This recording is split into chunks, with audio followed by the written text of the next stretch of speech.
Joining us now is a journalist, writer, covering Mexican politics and the presidency of AMLO, Kurt Hackbarth. Kurt, thanks so much for joining us.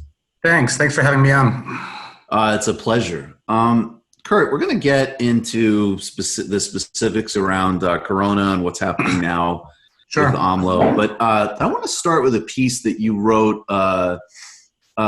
also recently, but it's called "They Got Filthy Rich." This is in Jacobin. They got filthy rich off of cocaine trafficking and killed leftists. Now AMLO must make them pay. This really is important because it gets into, the actual political contours of the drug war in Mexico, the U.S. role in it, how the violence has escalated so precipitously, going back to the Calderon era. But what specifically, first of all, explain that kind of big picture and then how it relates to the political targeting of AMLO a little over a year into his presidency. Yeah, so we got to go back a little bit in history. In 2006, there was a very contested presidential election with Felipe Calderon and AMLO running his first race. The official results showed Calderon winning by a half of a percentage point, and AMLO claimed there was fraud with good reason. So Calderon, when he took office, in a sense to kind of cement himself in power, launched this drug war in December of 2006, in large part along the Colombian model. Right? And this has lasted through the Calderon administration and through the Peña Nieto administration, and has caused the deaths of some over 200,000 Mexicans caught up in this drug war in some way or another. AMLO, in his third run in 2018, ran on the promise of ending this, finally, this 12-year reign of bloodshed. A lot of it with U.S. weapons, it has to be pointed out. 70% of the weapons used in the Mexican drug war flow across the border from the United States freely. And AMLO has struggled with this in his first year because, as we're now discovering, and it was suspected at the time, the Calderon administration was infiltrated at its highest levels. Right now, Calderon's former security chief, who I talked about in that article, Genaro Garcia Luna, is awaiting trial in New York City on charges of having colluded with the Sinaloa cartel.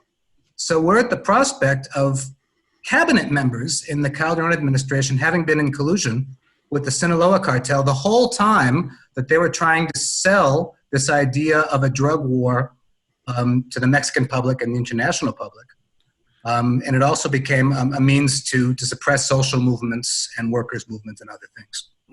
Yeah, I want you to keep elaborating on that because that Colombia example is perfect, right? Because you have, and it's the model. And also I want to at least bring in, just to mention, Venezuela. I mean, Colombia is still a kind of main source of trafficking in Mexico as well, in a different way in Latin America. There's very little to no evidence, and a lot of people have actually countered the administration's claims of some type of a large overarching Venezuela role in narco trafficking. And clearly it's a tool for the pre-existing effort of attempting, a coup in Venezuela. So in Colombia, going back to the 80s and 90s, and you see elements of this in the show like Narcos, although some of it isn't kind of teased out, but you have a U.S.-backed sort of turning of the drug war into a war. This was like on steroids in Mexico during the Calderon era.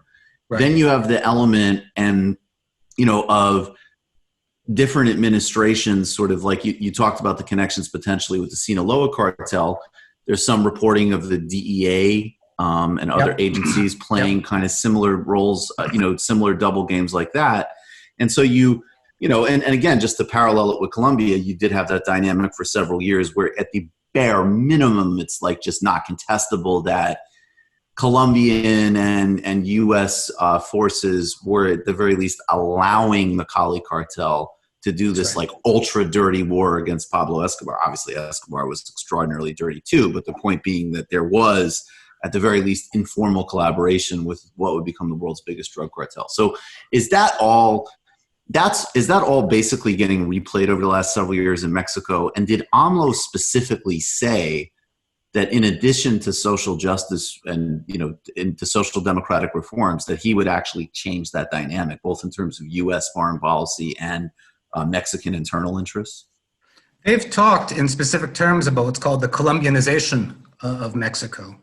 And shortly after Calderon took power, the Merida Plan took effect with the United States and Mexico. And this was a whole plan for what's called security cooperation and all kinds of other cooperation in this. So I think the answer is clearly yes.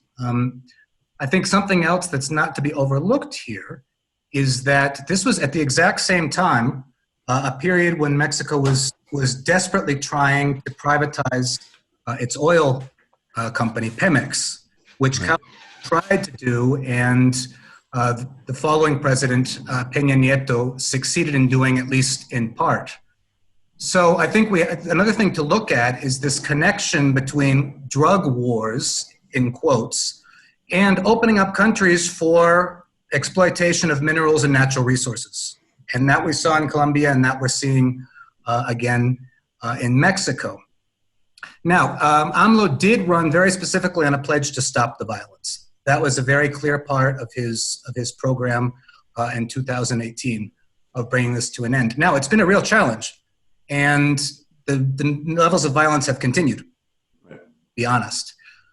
He's set up what's called a National Guard, which is a militarized police force, which is a new militarized police force in an attempt to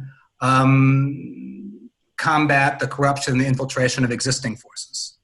The problem is it continues to be under military control, with all that implies with regards to potentials for violations of human rights, being beyond the reach of civilian courts, and a lot of other things.